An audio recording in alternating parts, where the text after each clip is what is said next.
दिसंबर 2025 में हम निकलने वाले हैं उत्तराखंड विंटर सीरीज़ पे, जो हम उत्तराखंड के हर एक अनएक्सप्लोर वैली में जाना चाहते हैं।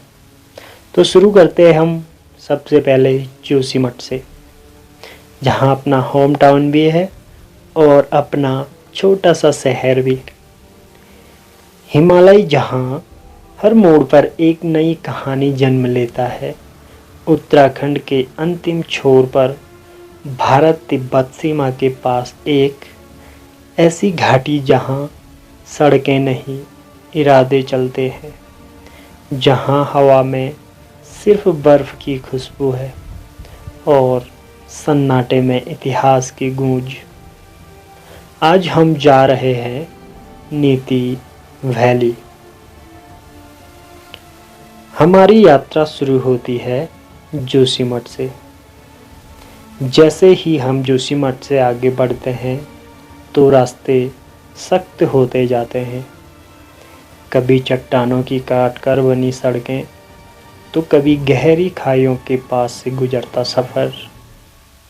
और धौली गंगा के किनारे किनारे ये सड़क अत्यंत खूबसूरत और बेहद आकर्षित है। नीति वैली में सबसे ज़्यादा सुनाई देती है वो है खामोशी।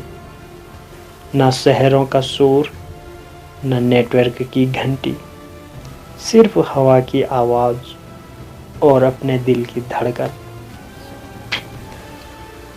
यहाँ की नदियाँ, पत्थर, बर्फ, सब कुछ ऐसे जैसे ध्यान में लीन हो।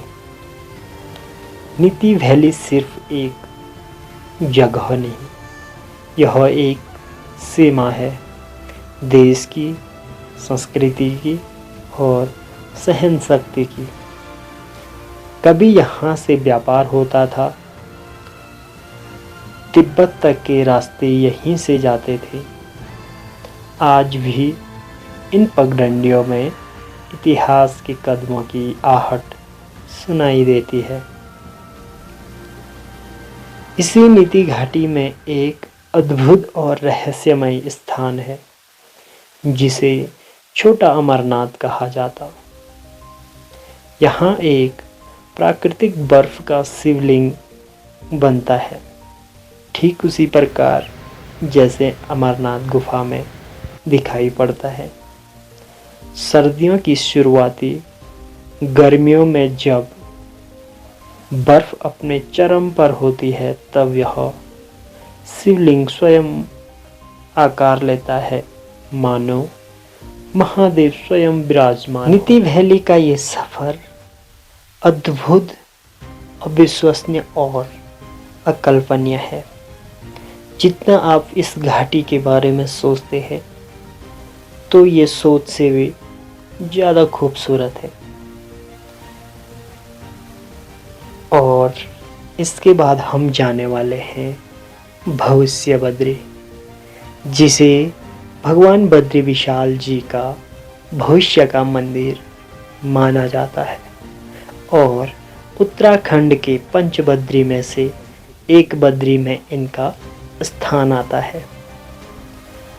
भविष्य बद्री एक पवित्र हिंदू मंदिर है, जो उत्तराखंड के चमोली जिला में जोशीमठ से लगभग 25 किलोमीटर पर सुबाई गांव के पास स्थित है। यह मंदिर भगवान विष्णु जी को समर्पित है और भविष्य का बद्रीनाथ के रूप में प्रसिद्ध है।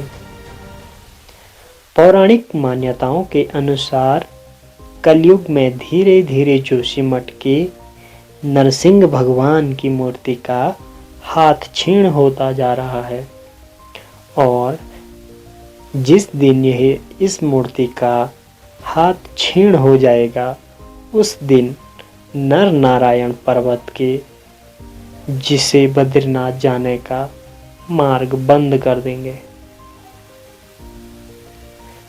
और उसी के बाद भगवान बद्री विशाल की पूजा भविष्य बद्री धाम में आरंभ होगी।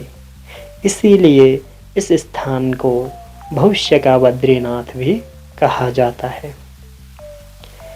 भगवान विष्णु जी एक काले शिलाखंड पर धीरे धीरे चतुर्भुजी अवतार में प्रकट हो रहे हैं और गांव की आस्था, लोगों की आस्था ये भगवान विष्णु जी को समर्पित है। भगवान बद्री विशाल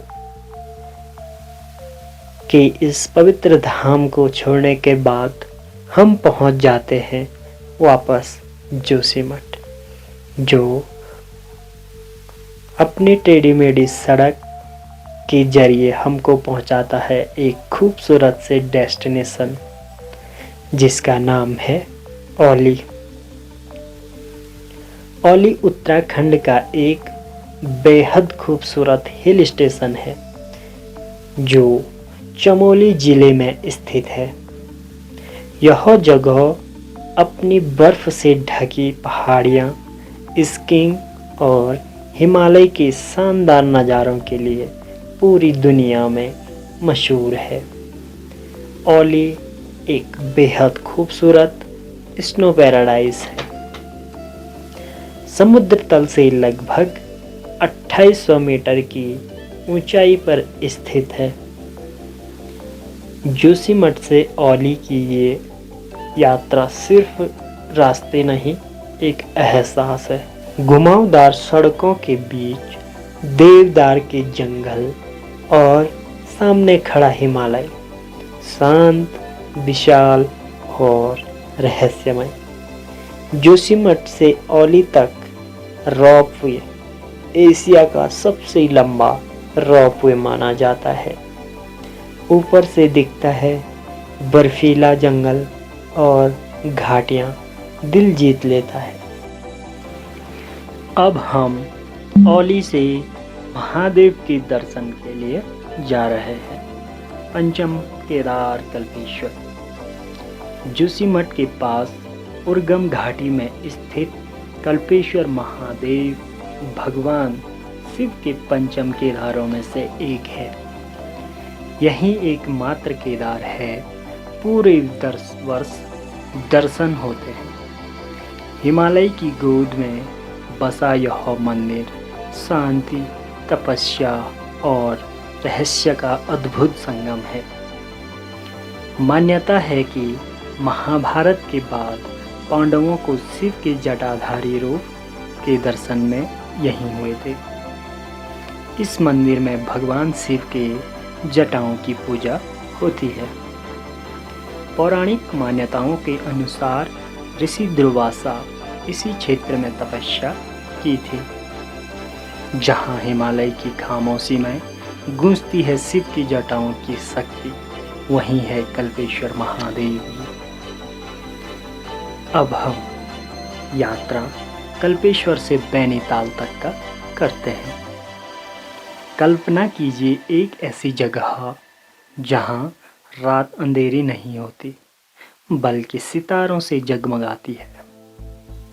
उत्तराखंड के चमोली जिला में हिमालय की गोद में बसा एक छोटा सा गांव नैनीताल। आज यह गांव जाना जाता है भारत का पहला एस्ट्रो विलेज के नाम से। यहाँ की ऊंचाई 2500 मीटर और यहाँ की सबसे बड़ी खूबसूरती बिना लाइट, प्रदूषण का खुला आसमान। दिन में हरे भरे पहाड़, ठंडी हवा और बादलों से बात करता गांव, और रात में खुली किताब जैसा आसमान। यह एक एहसास है जो हमें याद दिलाता है कि हम कितने छोटे हैं और ये ब्रह्मांड कितना बड़ा। अगर आपको भी तारों से बात करना है तो नैनीताल आपकी अगली यात्रा जरूर होनी चाहिए। अब हम नैनीताल से कौसानी, बैजनाथ और पिथौरागढ़ जाने के लिए तैयार है। उत्तराखंड की गोद में बसा एक ऐसा स्थान जहां सुबह की पहली किरण हिमालय को सुनहरी चादर ओढ़ देती है। कर्णप्रयाग से लगभग 150 किलोमीटर की दूरी पर स्थित है। हम बात कर रहे हैं कौसानी की। कौसानी को यूं ही भारत का स्विट्जरलैंड नहीं कहा जाता। यहाँ से नंदा देवी, त्रिशूल और पंचाचूली जैसे हिम शिखर ऐसे दिखाई देते हैं जैसे प्रकृति खुद पेंटिंग बना रही हो। ठंडी हवा, देवदार के जंगल और बादलों के बीच उगता सूरज ये मन को शांति देता है और दिल को ठहराव। कौसानी से कुछ ही दूर पर स्थित है बैजनाथ धाम। भगवान शिव को समर्पित एक ऐसा प्राचीन और दिव्य मंदिर। गोमती नदी के किनारे पर बसा यह मंदिर कत्यूरी राजाओं के समय का है, जहां पत्थरों पर उकेरी गई आकृति और कलाकारी आज भी इतिहास की कहानी कहती है। यहाँ आकर ऐसे लगता है मानो समय थम गया हो और शिव की उपस्थिति हर सांस में महसूस होती है। अब हम चलते हैं कौसानी टी एस्टेट।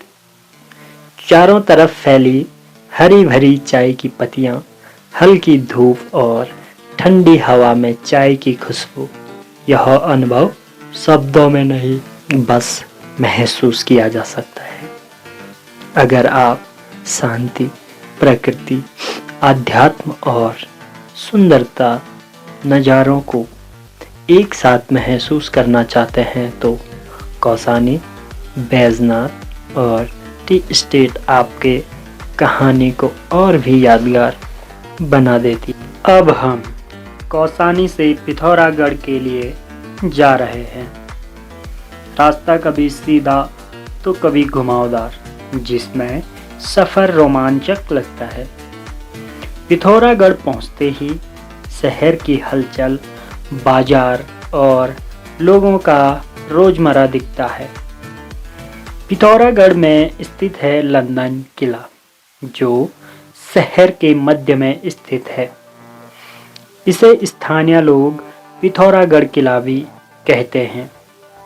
इस किले का निर्माण चंद वंश के शासकों ने लगभग 14वीं शताब्दी में कराया था।